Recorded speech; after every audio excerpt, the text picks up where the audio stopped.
It's just a typical day at the local high school. Students are learning, teachers are teaching, and the administration is working hard to make sure everything is running smoothly. But it would not be a normal high school day if some students were not breaking some rules.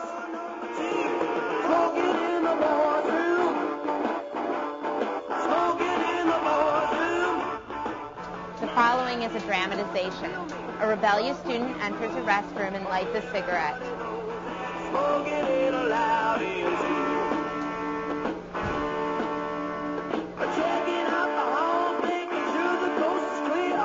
Looking in the stalls, no, there ain't nobody here.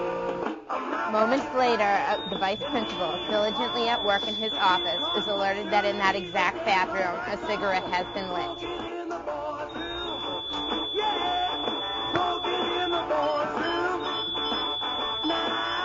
And if the vice principal is not in his office, he is alerted by a pager.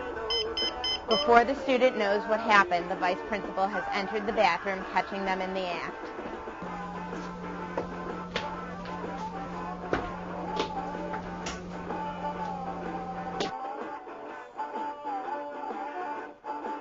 That scenario is made possible by the stealth smoking enforcement system.